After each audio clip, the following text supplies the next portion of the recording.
Ini terjadi, Bjorka ini muncul di tengah rame-ramenya BBM dan rame-ramenya Sambo, gitu ya. Nah, pasti dari drone emprit ini kan pasti tahu bagaimana frekuensi trennya orang dari yang tadi ngomongin BBM, yang tadi ngomongin Sambo, beralih ke Bjorka. Ada yang mengatakan begini, jangan-jangan ini bagian dari serangan ketiga Kaisar Sambo. Verdi Sambo ini ya, kasus rekayasa pembunuhan Brigadir J. Di dalam pintu rahasia itu dibuka, di dalamnya ada gua banyak laki-laki polisi semua yang dibunuh, yang diambil organ tubuhnya semua. Ya dijadikan patung di dalam. Tolong dibuka itu pintu rahasia di belakang rumah untuk penyiksaan Joshua itu ada pintu rahasia, kuncinya ada di lemari sebelah yang tempat Joshua disiksa. Sebelumnya sudah ada rekayasa yang kasus KM50, semua diam begitu ya. Ada kasus kebakaran Kejaksaan Agung, lolos begitu ya. Bom Mariet itu juga dari zaman dulu ini sebenarnya. Tiba-tiba video amatirnya itu kan video yang tersebar itu kan di lobi begitu kan, video di lobi. Tapi anehnya nggak pernah dirilis CCTV di lorong kamar-kamar itu. Padahal kalau dirilis kan ketahuan siapa yang masuk ke dalam kamar 303 itu kan. Nggak ada tuh dan nggak ada yang tanya. Penjahat-penjahat seperti Verdi Sambo itu nanti akan lepas teman-teman. Mark my word, tidak akan dihukum mati. Tidak akan mati dan ditaruhan saya. Inilah yang menyebabkan rekayasa itu semakin subur. Rahma Sarita, terlalu banyak rekayasa terjadi di negeri ini dan semakin subur, terutama kasus yang ditangani oleh Verdi Sambo. Seorang mantan staf ahli wakil ketua MPR Rahma Sarita Al-Jufri dan juga mantan presenter salah satu televisi swasta telah membeberkan banyak rekayasa yang terjadi di negeri ini, terutama kasus yang ditangani oleh Verdi Sambo. Seperti kasus rekayasa yang baru kemarin dilakukan oleh Irjen Verdi Sambo atas pembunuhan Brigadir J. Verdi Sambo ini ya, kasus rekayasa pembunuhan Brigadir J ini. Ini pun terjadi karena sebelumnya sudah begitu rekayasa-rekayasa yang dibiarkan saja, bukan dibiarkan sebenarnya, publik bersuara ya, tapi dibungkam, tapi berhasil ya, rekayasa yang berhasil sehingga keterusan begitu. Penjahat-penjahat seperti Verdi Sambo itu nanti akan lepas teman-teman. Mark my word, tidak akan dihukum mati. Tidak akan hukum mati. Yang seperti itu tuh hukumannya pendek mereka. Apalagi kejaksaan, Jaksa Agung ada hutang budi sama Verdi Sambo teman-teman.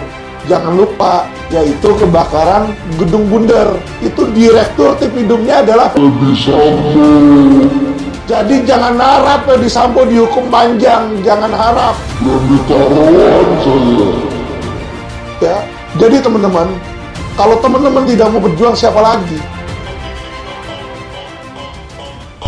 Waktu Joshua mau ditembak, Joshua diikat badannya. Di dalam pintu rahasia itu dibuka, di dalamnya ada gua banyak laki-laki polisi semua yang dibunuh, yang diambil organ tubuhnya semua. Ya dijadikan patung di dalam. Tolong dibuka itu pintu rahasia di belakang rumah untuk penyiksaan Joshua itu ada pintu rahasia, kuncinya ada di lemari sebelah yang tempat Joshua disiksa. Anaknya Sambo yang jadi polisi itu, kandungnya itu yang nyobek perutnya, anak perempuan yang jadi dokter itu yang otaknya itu, kepalanya yang tampak itu pakai apa, pakai parang itu.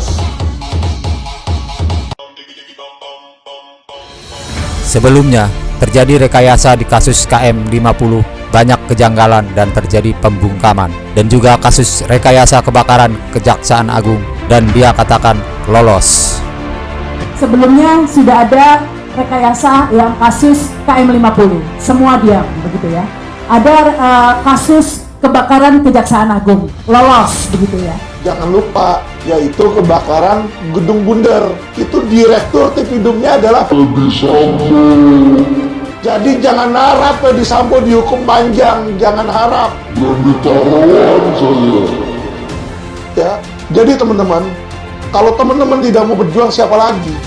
Belum lagi kasus-kasus teroris yang dia katakan, saya bukannya pendukung teroris lu ya, bahwa penanganan kasus teroris ini penuh kejanggalan sebenarnya, banyak sekali.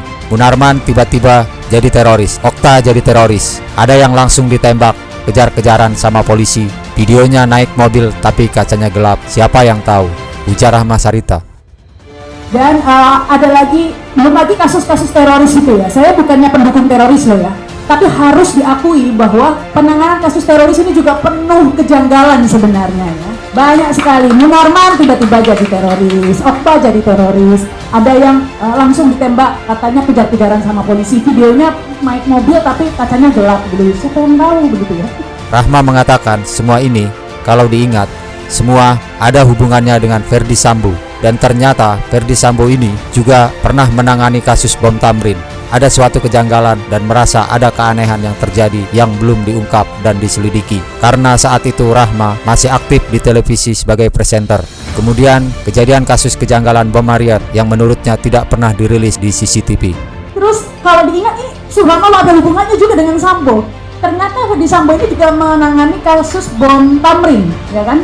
Waktu itu saya juga masih aktif di televisi ya. Saya lihat kok ini aneh, terorisnya itu menembak-nembak gitu ya.